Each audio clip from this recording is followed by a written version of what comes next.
ezelden haktır. Hakkı güçsüz bilip gülmek günahtır.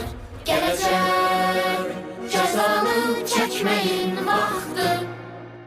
Hesabı ahırda kesen milleten.